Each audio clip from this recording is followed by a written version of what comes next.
মানজারা কবরি ওয়াজাবাত লাহু শাফাতি, যে ব্যক্তি আমার রওজার পাকে দাঁড়ায়া সালাম জানাইলো আমি নবী তার জন্য সুপারিশ করা ওয়াজিব হয়ে গেল। সুবহানাল্লাহ। মদিনা যাইতে পারলাম না, মদিনা দেখতে পারলাম না,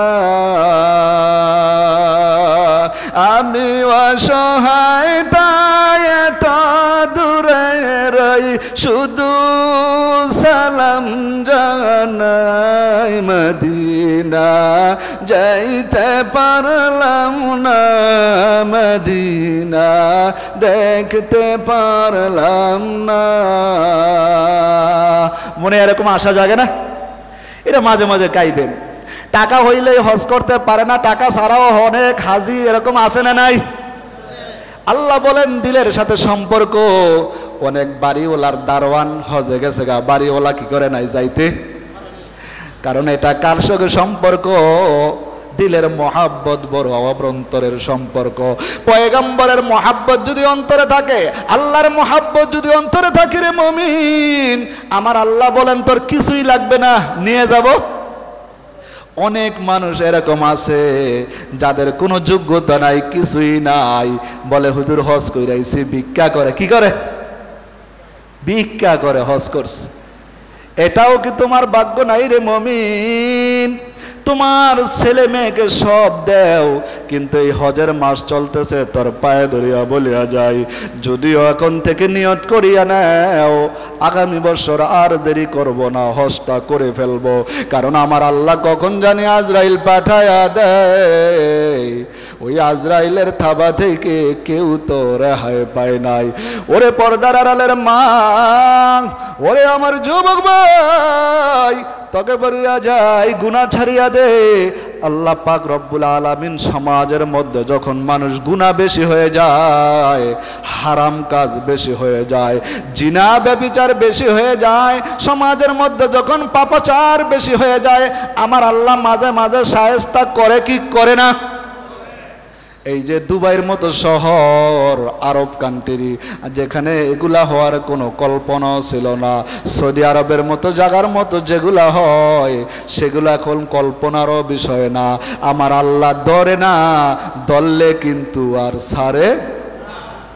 পৃথিবীর ইতিহাস দেখেন, যারে ধরছে আর ছাড়ে। এই জন্য বলেন আল্লাহ তুমি দুনিয়ার মধ্যে যতদিন রাখো তুমি ইজ্জত সম্মানের ওপর রাখো।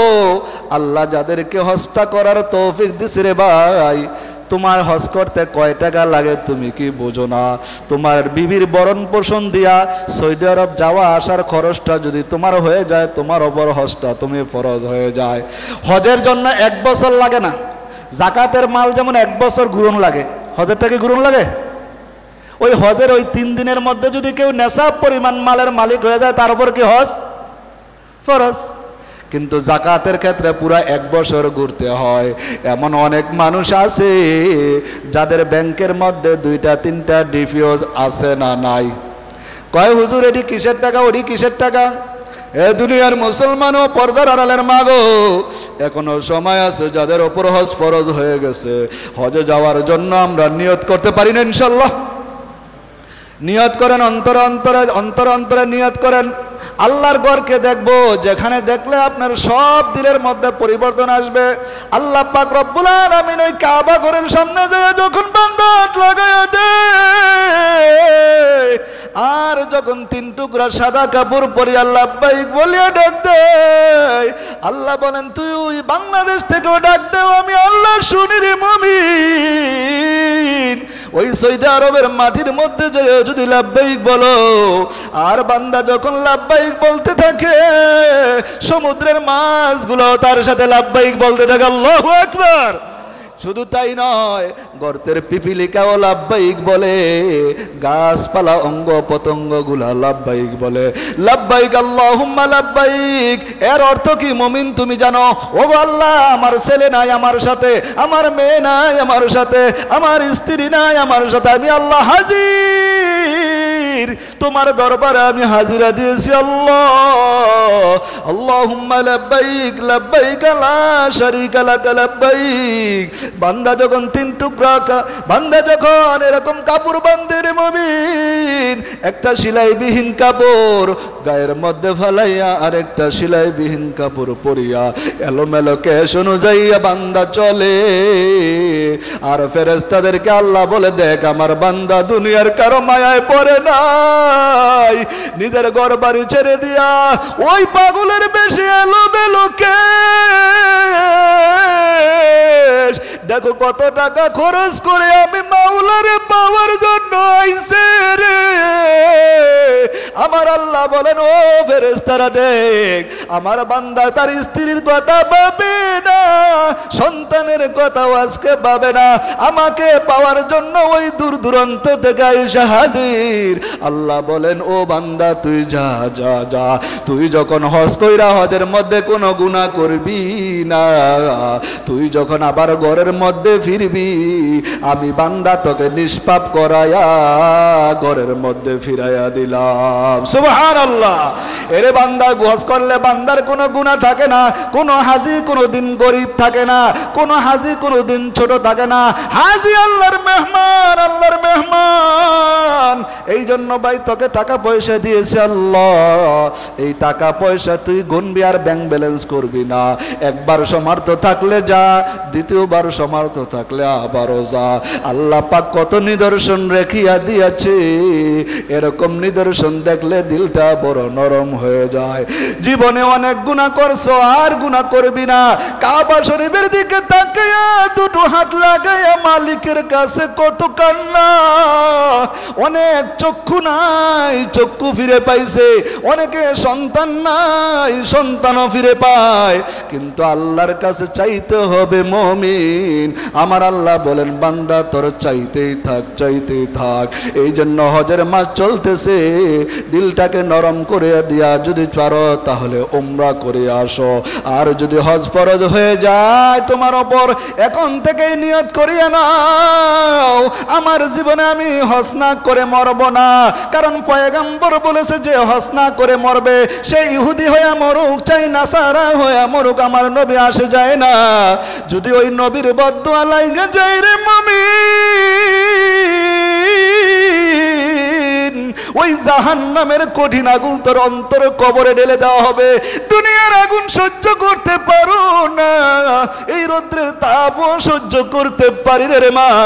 ওই জাহান্নামের মধ্যে 99টা সাপ দেওয়া হবে, এক পাশের মাটি গুলা পরের মাটির সাথে মিশে যাবে। ওই দিন তোর সঙ্গে হবে নামাজ, ওই দিন সঙ্গে হবে তোর রোজা। আজকে তুই যার মায়ায় পড়িয়া হজ করে না পড়িয়া গেলি, ছেলের আশায় পড়িয়া গাড়ি বাড়ি করলি, এই ছেলে সন্তান তোকে গোসল দিয়ে বিদায় দিবে আর 2 দিন কান্না করবে না। আমার আল্লাহ বলেন, বান্দা তোকে আমার চাইতে কেউ বেশি ভালোবাসে না। আয় বান্দা আয় আয় আয় আয়, তুই যদি কাবা ঘরের সামনে তওয়াফ করো আর ঘুরে ঘুরে আমার মাওলারে ডাক দিয়া দেখি মজা, কি মজা। ওই হাজার হাজার মানুষগুলা পাগলের মতো 2টা কাপড় গায়ে লাগাইয়া কি ডাক দে, হাজি গুলা পাগলের মতো গয়ে লাফাই। এমন কেউ আছে বেশি ভালোবাসে স্ত্রী কইবা আজকে রয় রাহি, কিসের মোহাব্বত? সন্তান যখন বাবা যখন ঘরে যায় সন্তান তাকায় কোথায়? কই তাকায় বাচ্চারা? হাতের দিকে তাকায় বাবা কি আনছে, বিবি তাকায় পকেটের দিকে, মা তাকায় সন্তানের চেহারার দিকে। এই হইল ভালোবাসা। এই ক্ষণস্থায়ী ভালোবাসার পিছনে পড়িও না। আল্লাহ তোকে সম্পদ দিয়েছে, হজের ইচ্ছা করিয়া ফেলাও। যদি সামর্থ্য নাও থাকে, যাদের ইচ্ছা আছে কিন্তু সামর্থ্য নাই, অন্তত পক্ষে উমরা কি উমরা করতে পারি তো ইনশাআল্লাহ। ইচ্ছা করলে উপায় হয়, কিন্তু আপনি অনেক দিন হয়ে গেছে গা, অনেক দিন হয়ে গেছে গা, 1 লাখ টাকা নাই এরকম মানুষ তো সমাজের মধ্যে কম হয়ে আছে। এরে ভাই তোর পায়ে ধরিয়া বলিয়া যাই, এই তো হজের মাস শুরু হয়ে গেছে, জিলকাদ মাস শুরু, জিলকাদ জিলহাজ। পয়গম্বর বলে যেই ব্যক্তি হজ করে মারা গেল, কাল কিয়ামতের ময়দানে যখন ওই কবরের মধ্যে রাখা হবে, হজ তার সামনে দাঁড়াইবে, খবরদার এই ব্যক্তি তো আল্লাহ রব্বুল আলামিনের ঘরের মধ্যে তওয়াফ করছে, কাবা শরীফের চেহারার মধ্যে তাকাইলো সওয়াব, মার চেহারার দিকে তাকাইলো সওয়াব, বুজুর্গানে দিনের চেহারার দিকে তাকাইলো সওয়াব। এমন কিছু ঘর আছে যেখানে তাকাইলে আর মন মানে না। এই জন্য ওই কাবা দেখার, নবীর রওজা দেখার অন্তরে মহাব্বত আছে কিনা? মদিনা যাইতে মনে চায় কিনা? চায়। যার অন্তরে নবীর মহাব্বত নাই, পয়গম্বর কয় হজ করার পরে বিদায়ী তওয়াফ কি, এটা না করলে তো কিছু হইব না, হইব? হজের কোনো ক্ষতি হইব? কিন্তু না, পয়গম্বর কয়